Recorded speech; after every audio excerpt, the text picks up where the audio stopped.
Graça, paz e alegria em Cristo Jesus. São Pedro, considerado pela Igreja o primeiro Papa, realmente esteve em Roma e lá exerceu seu ministério episcopal? Antes de responder a esta indagação de um de nossos internautas, eu peço que você se inscreva em nosso canal no YouTube, No Coração da Igreja Diocese de Tianguá. Inscreva-se e ative o sininho das notificações para que você possa acompanhar simultaneamente as nossas novas postagens.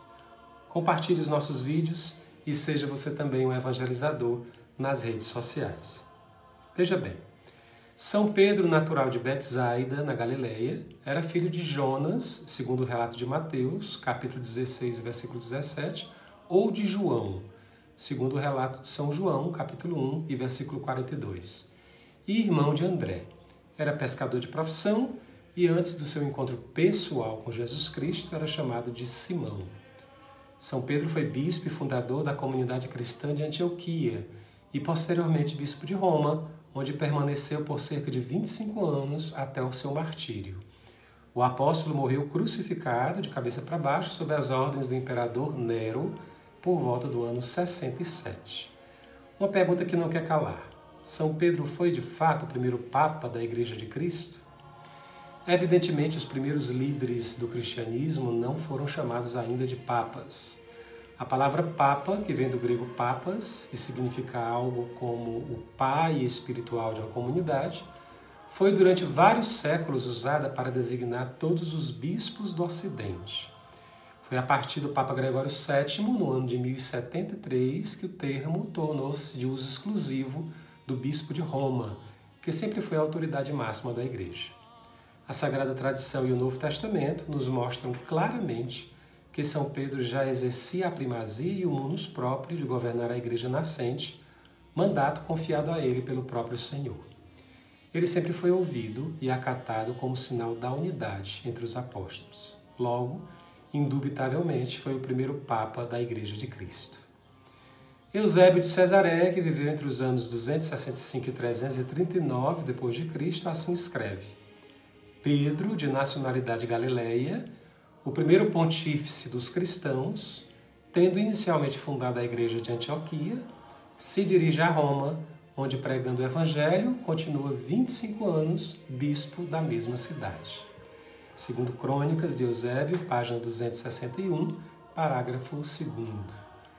A obra Adversus Hereses, contra as heresias, de Santo Irineu de Lyon, escrita por volta do ano 180 d.C., dá um testemunho muito importante da lista dos papas, desde o primeiro bispo de Roma, São Pedro, até o bispo contemporâneo da época da obra de Santo Irineu, Santo Eleutério, que foi o 12º sucessor do bispo de Roma.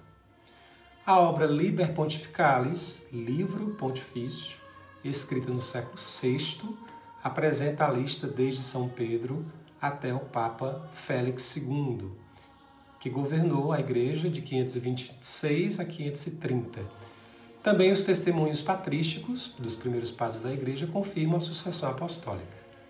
Para aqueles que possam ter dúvidas, é grande o volume dos registros históricos que comprovam que a Igreja de Jesus Cristo continuou nomeando os continuadores de Pedro e dos apóstolos, como está descrito em detalhes na Didaquê, o primeiríssimo manual dos apóstolos, escrito antes de alguns livros do Novo Testamento, inclusive antes do Evangelho segundo São João.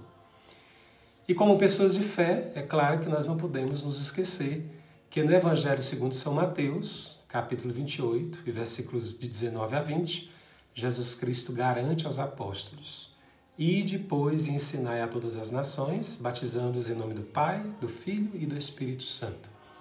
Ensinai-as a observar tudo o que vos prescrevi. Eis que estou convosco todos os dias, até o fim do mundo. O mundo, é óbvio, não acabou com a morte de Pedro e dos apóstolos. A Igreja precisaria continuar como o Senhor profetizou, e ele com ela até o fim do mundo. Por isso, tornou-se necessária a ordenação dos sucessores para dar continuidade à grandiosa missão recebida pela Igreja. São Pedro, líder das primeiras comunidades, precisava de um sucessor. E assim foi feito ao longo dos 20 séculos de cristianismo, tendo à frente a figura do Papa, o Vigário de Cristo. Foram ao todo 266 papas até hoje. Nessa lista não estão incluídos, evidentemente, os chamados antipapas, que foram clérigos eleitos ilegitimamente no decorrer da história. Nesses casos, houve usurpação do cargo pontifício. Espero que eu tenha esclarecido a dúvida. Permaneçamos no coração da Igreja. Tudo por Jesus, nada sem Maria.